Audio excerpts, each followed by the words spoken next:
our next comedian, the very funny Sean D.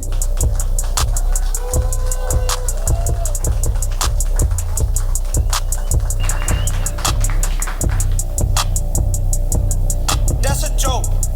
That's a joke. Ha ha ha. They getting roast. How we doing, Gas City? All right.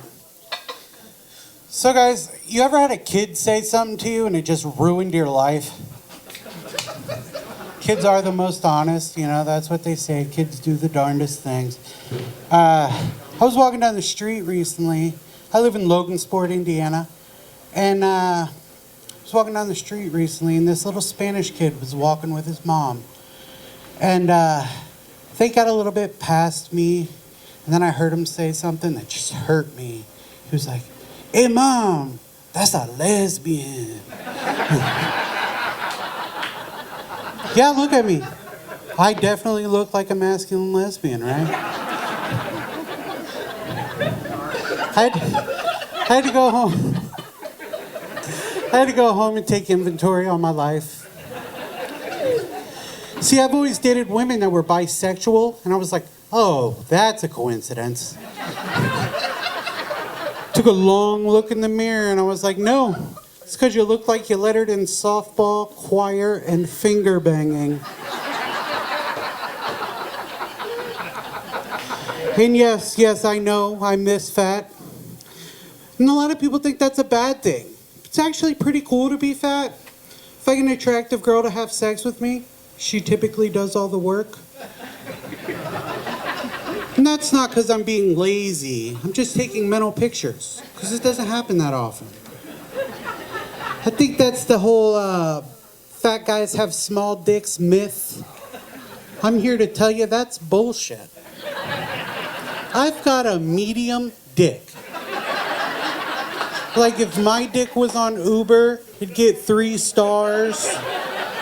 He could take you where you need to go.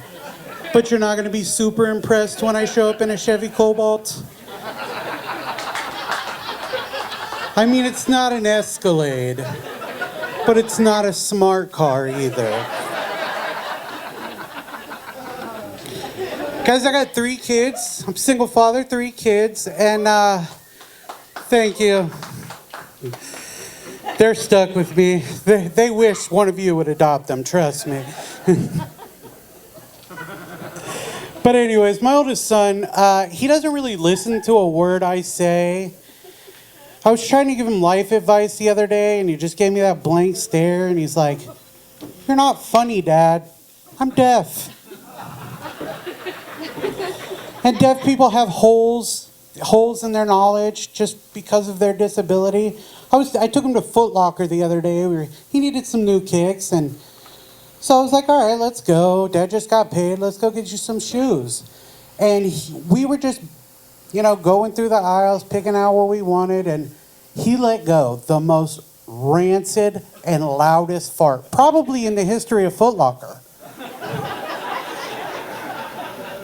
And right away, my face turned dog dick red. But then, after a minute, I looked around to see if anybody had seen it. And of course, the most beautiful Foot Locker employee of all time was right next to us. So I go into the protective dad mode, and I'm like, "Ma'am, I'm so sorry. He's deaf, and he's never heard a fart, so he doesn't understand that they make noise." And my son, he's a funny kid too. Right away, he looks at her, doesn't skip a beat, and he's like, "I don't know him." She went Karen so quick. She looked at me and she's like, "Oh my God, you're gonna blame your fart on the deaf kid, fatty?" He seriously laughed all the way home.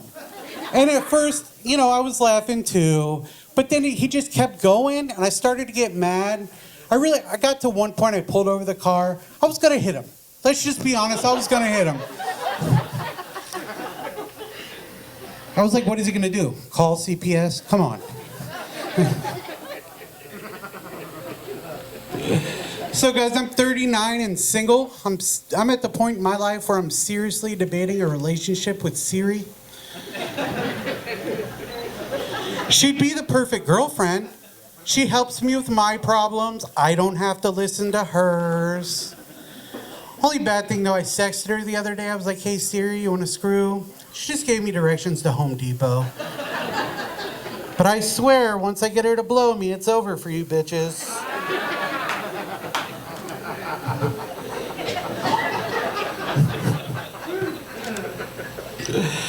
All right, guys, so I'm going to talk about a subject that I was afraid of in a small Indiana town like this. I'm going to talk about our former president for a minute.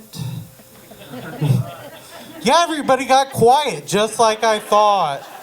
That's exactly how I thought this would go. So I think Donald Trump is, I think he's a black man.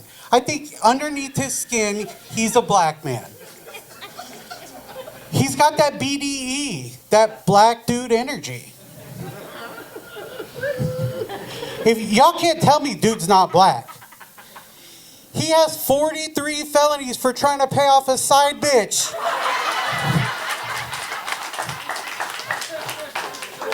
He got a sneaker collab. That's black.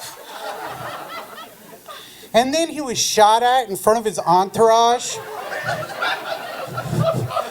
If this was 1994, Suge Knight would have been signed his ass to Death Row Records.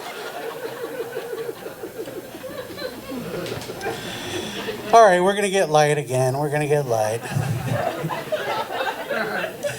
Guys, can we all admit that Eggs Benedict is the gayest of the breakfast foods? I know, right? I don't care what your gender is or your sexual orientation or any of that. If we're out to breakfast and you're like, I'm going to get the Eggs Benny, I'm going to assume there's been a dick inside you. And don't get me started on that sauce. Y'all can call it whatever you want. I think the technical name is Hollandaise. Looks a lot like Big Bird Come to Me, though.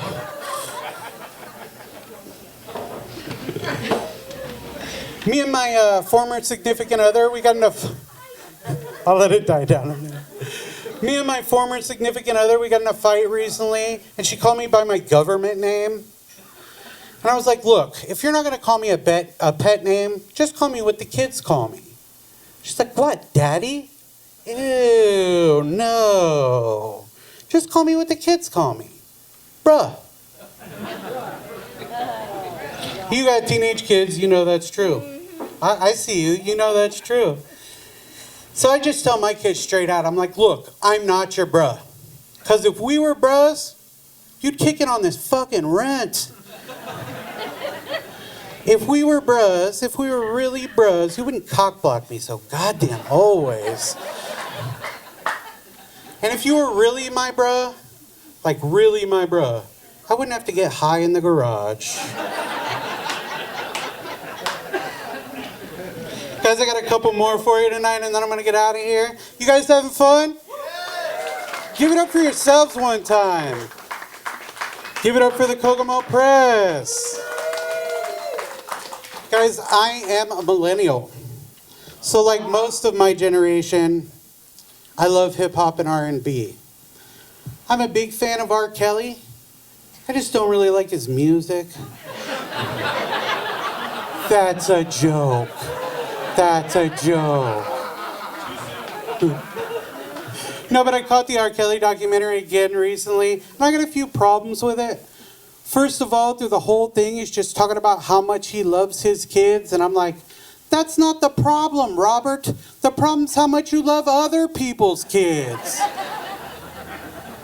Then he's talking about not having any bail money, and I'm like, what'd you do with all that remix to Ignition money, buddy? Did you piss it all away? Is that what you did? Now, guys, I'm not trying to condone what the man did, by any means. But I'm still going to listen to his music. Because, hell, Catholic people still go to Mass, right?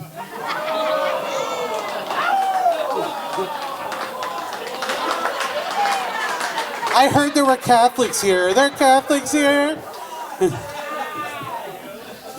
All right, guys, one more. So my grandma hates my generation. She really does. She hates millennials. I had to go visit her in the hospital recently because sadly she's on her way out. And I dreaded it, because I knew she was going to go in on me. And she did. I get there and she's like, oh, you millennials are so lazy. Most of you still live at home. I'm like, yeah, Grandma, down payment for a house isn't $45 anymore. Thank you. And then she's like, oh, see, you're all so entitled. I'm like, wait, my generation's entitled? Pretty sure I'm not from the generation who had a problem sharing our buses, bathrooms, and schools.